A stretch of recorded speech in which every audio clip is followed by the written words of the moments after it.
Shimon time. Let's do it.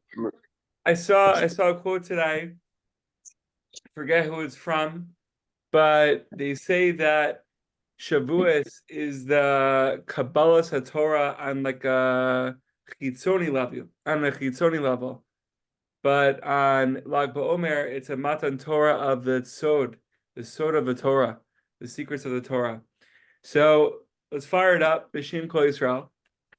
And the learning is for the health and safety of all the Chayalim, all the Am Yisrael. Crazy stuff today in the office, and everyone's phones just went off. It's crazy. Still getting missiles. I don't know how they have them, but we got missiles. I think there was one person who's lightly hurt in Herzliya, which is crazy. You saw that? Yeah, like it's sad, but I think it's so good that people in Tel Aviv get sirens. I think it's so important. Bro, Iron Dome is the best and worst thing that ever happened to us. Seriously. Holy cow. it's crazy. Also, it's like right next to my apartment. I mean, Yeah. I didn't see like the impact. Like I just came like later in the day, but it was right next to Aroma. We've been to that It's Aroma. ridiculous. It's ridiculous. Oh my God. Pretty It's hype. crazy. And also like when I got the alert, I'm like, because Chaim, you make a good point. When I got the alert, I'm like, what the heck? I'm like, I'm like, what's going on? And then I was like so confused, but then everyone's phone started like, freaking out. Anyways, Yeah. okay. So the wonder of the brain. We're going to be talking about the brain today. The thoughts in one's mind are truly among Hashem's wonders, says Rav Nachman. Thoughts exist in the mind in groupings, like bundles stacked one on top the other. When a person needs a fact, he remembers it by drawing it down from its place in the mind.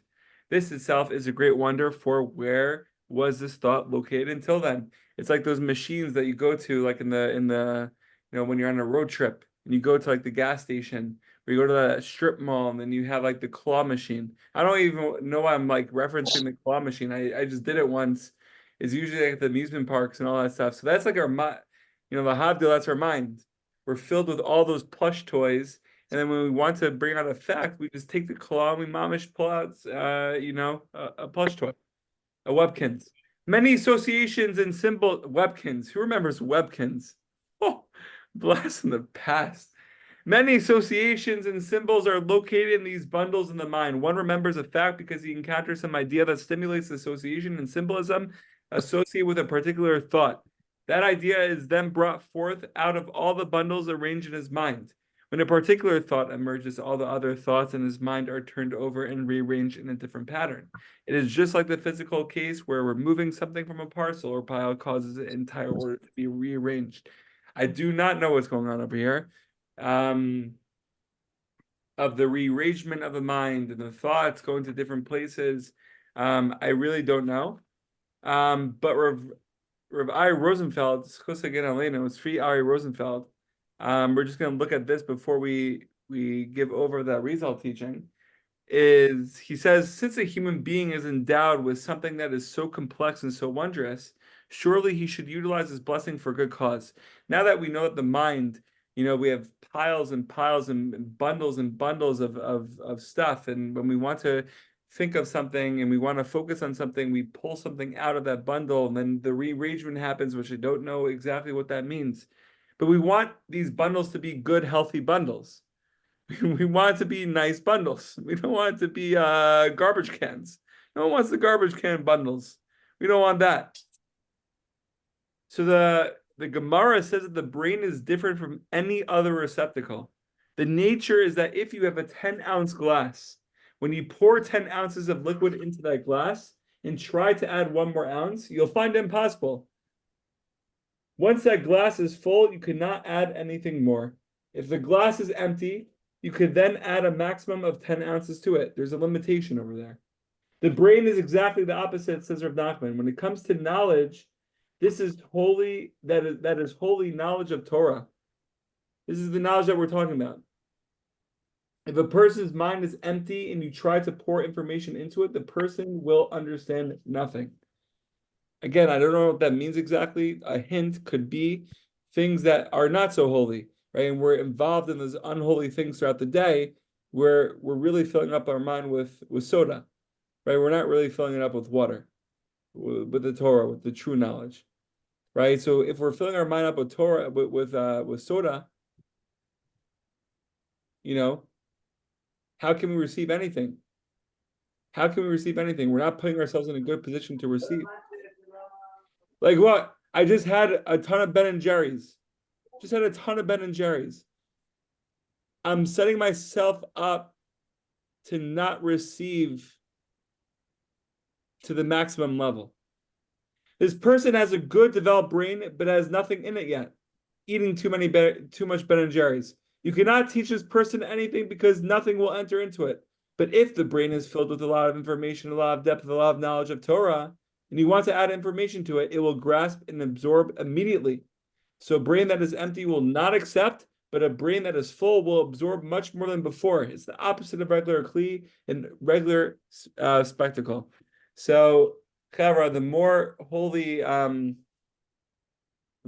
works in people and conversations and Torah that we involve ourselves in, the more we can receive.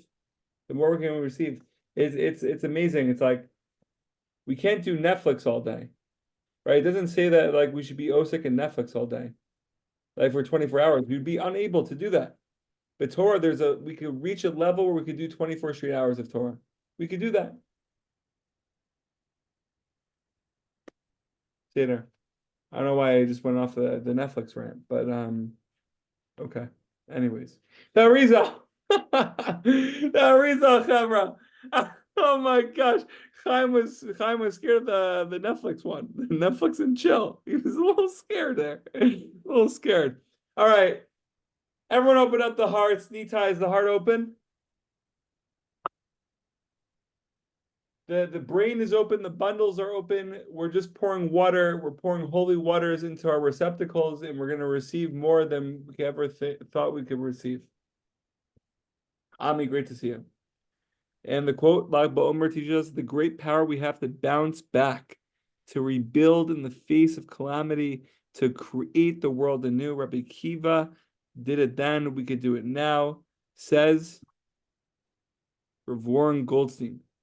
Wow. Let's fire it up. We're bouncing back. We're bouncing back. Okay. So there's a story.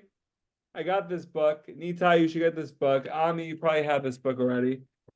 The Emek HaMelech. With the commentary. I don't have that one. What? Not yet. Not yet. Not yet. Not yet. When are we learning 24 hours a day? Not yet. Not yet. But I want to get there. But we want to get there. Okay. So it's a crazy story. I'll just give a little background information, acting like I know the background information. I know nothing, Trevor. I know nothing in the background, but I remember a shtickle. The Arizal. There was a moment in time where he was sitting in the Nile banks in Cairo. And he was delving himself into the works of the Zohar, mastering the Zohar. He secluded himself for many, many years, learning the Zohar Kadosh. And then in a dream, maybe, or a malach came to him and basically told him he's going to Sfat. You're going to Sfat, you're going to meet your student, your future student, Rav Chaim Vital. It's time for you to meet him. It's time for him to meet you. And you're going to go to Sfat. Wait, Amir, am I frozen? Okay. You're not frozen. You're good. Okay, good. So that Rizal goes to Sfat, and he's already like a master Kabbalah. He's giving Kabbalah classes, and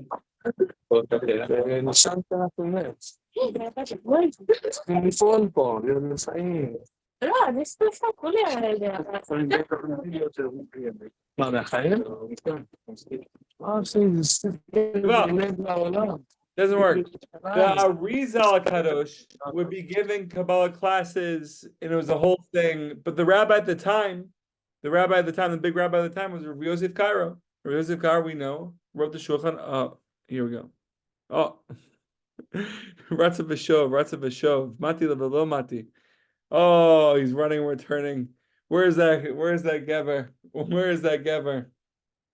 Oh, Hurari.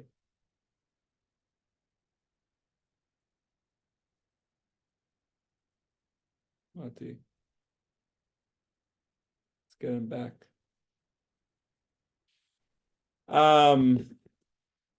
So the big rabbi at the time, Rabbi Yosef Karo, he was also, the head of the head rabbi of, I don't even know if it was just Vat, but like biggest well-known rabbi there was at the time. Crazy the amount of works he put out. What? The Beis Yosef, the Shulchan Aruch, also that sefer with that sefer with the angel who taught him, gave him teachings. And there's another work that I'm forgetting, a massive work. Maybe that's the Beis Yosef, which is a commentary on the Torah, or maybe there's something else. Crazy the amount of farm Rav Yosef Karo came out with. But at the time, he was also giving Kabbalah classes. So here you have it. You have Rav Yosef Karo who's giving his Kabbalah classes on top of everything else. And you have the Arizal who's also giving his classes. Rav Yosef Karo also looked at the Arizal as, huge in Kabbalah, something that he's never seen before, maybe even superior to himself. So here's where the story begins. And Rav Dober Pinson has a commentary on it. It's amazing. So it says, you receive what is meant for you. Now, we're just talking about the brain, and we're just talking about the Torah. We're just talking about with Torah, with holy knowledge, with Torah, you could learn as much as you want, and you'll absorb as much as you want. Meaning, the amount of Torah you're learning, it could be 24 hours, it could be, whatever it is, you could absorb that Torah because it's holy knowledge. If it's not holy knowledge, you can absorb it. It'll just be empty. It'll be nothing. So we could tell ourselves, wait, like, what does this really mean? If I involve myself in parts of Torah that I'm not necessarily grasping, so what's this of absorbing? What does that mean? Okay, so maybe the story has a link to it. I'm not sure, but it's for Rabbi Shimon's Yortzeit. So why not? Hod Shebehod. Hod Shebehod. Thank you, Hashem, for bringing us here. Thank you, Hashem, for bringing us here to this Chabura, for giving us the money for these books, for these holy books, for technology, for the Zoom, to see each other, to have virtual backgrounds, that we're able to see Rav Warren Goldstein, we're able to see smiles, we're able to see Am Yisrael, we're able to connect on all parts of the world. It's amazing. It's amazing. And even while war is going on, we're able to learn Torah. We're safe enough right here, right now to learn Torah. All the Chayalim. Mash. Rav Yosef Karo was the greatest living scholar of halacha, Jewish law in his time, and perhaps one of the greatest of the last 1,000 years. He was revered and respected throughout the world during his lifetime. Even today, he's referred to by all as the author, the Mechaber, as he was the author of Shulchan Aruch, the Code of Jewish Law. Furthermore, by many Sephardic rabbis, he is called simply Maran, Master. In addition to being a great scholar of the law, he was also an eminent Kabbalist who led a group of highly advanced students in various mystical and meditative practices. During his years in Sfat, we know that he led a group of mystics and that he regularly heard the voice of the Maggid. A Maggid is either an angelic teacher, as in a spirit guide, or the spirit of a sacred text that reveals deeper meaning and wisdom in the meditator. In this case of Rav Cairo, the Maggid was identified as the angel of the Mishnah. Okay. Every revelatory experience is an intermingling of the objective and the subjective. So there's a lot of like big words going on over here, a lot of big sentences. Let's go weiter. The objective Maggid manifests itself within the person, triggering automatic writing, or I don't even know what this word is. Enoglossia.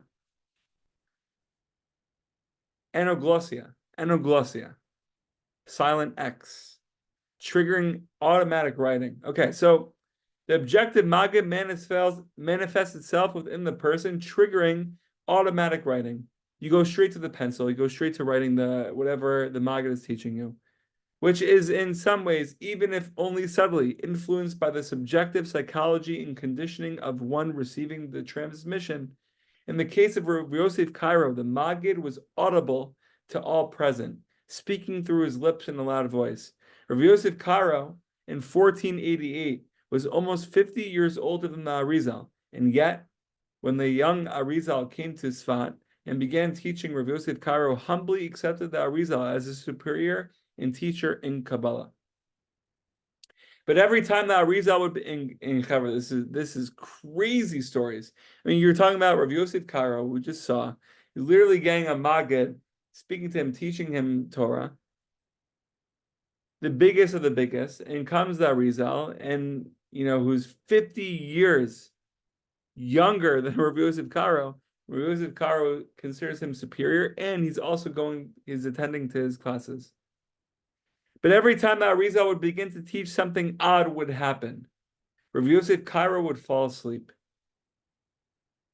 This was not due to his old age. In fact, Rav Yosef Cairo went on to live into his 80s, passing away at the age of 87 on the 13th day of the month of Nisan. Rav Yosef Cairo was troubled by the seemingly inexplicable occurrence and asked the Arizal about the strange phenomenon. Why am I falling asleep? Why am I falling asleep, Arizal? Can you imagine going to that Arizal saying, why am I falling asleep in this year? Can you imagine even falling asleep in this year? It's crazy. The Arizal told him, I teach Torah from the source of my soul, which is connected to a certain spiritual root. Your soul comes from a spiritual root that is not connected to the Torah that I teach. Therefore, these energies are not in harmony and even collide with each other, and thus you will fall asleep. Very deep stuff. Don't know what that means. Very interesting, though. Rav Yosef Karo had a tremendously lofty soul. Rav Chaim Vital, the chief disciple of the Arizal, extolled the greatness of Rav Yosef, saying that his soul stemmed from the soul of the great Talmudic sage, Rabbi Yehuda bar Eli, and had resonant affinities with the soul of Rab Shlomo ben Adaris, the Rashba, Rabbi Aaron Halevi, the Ra'ah, and Rabbi Vidal di Toulouse, author of the Maggid Mishnah, an important commentary on the Rambam. We're going through the rabbis. And yet his soul was not connected to the Arizals. All those rabbis, his soul was connected to, but not the Arizal. What's going on here? And so he stopped trying to learn from the Arizal. Indeed, the teachings that we do have from Rav Yosef Karo on Kabbalah, primarily from his book of the mystical visions called Maggid Misharim, the Maggid Speaks, are in the Kabbalistic style of Rav Moshe Cordovero rather than in the style of the Arizal. Rav Moshe Cordovero, I believe, was the teacher of the Arizal. Now, how can we bring this down to our level? Rav Dober Pinson, who is currently in New York, in Monsey, has a beautiful commentary. And he says, try as you might, if something is not meant for you, you will not be open to receive it. Some things are not meant for you, and some things are meant for you, and some are not. Not every person is meant to live in the same way or know the same things. One person, practically speaking, is meant to be good at numbers, another in abstract philosophical thought. The trick is to know what your area of greatness is, and then pursue it with all the strength of your being. If a certain type of wisdom or body of knowledge is meant for you, you will receive it. This is also true on the physical plane. So, Chaver B'siyata D'Shmaya, we saw when it comes to Rabbi Nachman's teachings that when it comes to the Torah, unlimited. There's no limit. There's no 10-ounce water overflowing, not a big enough vessel. We could absorb it. But receiving it in a way where we're living it, we're internalizing it, we're understanding it, we're making chidushim out of it, Torah, tefillah out of it.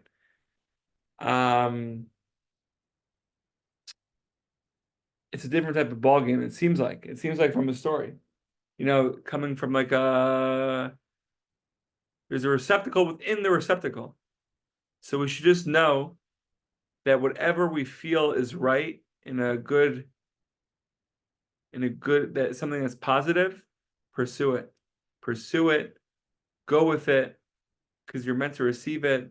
Without Hashem, we should receive levels and more levels of that thing that we're pursuing.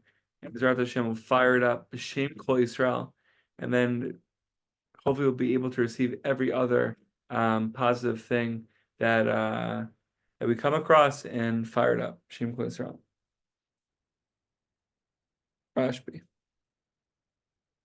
Rashbi, Ami, fire it up, Achi. Love you, buddy. Sorry, Father.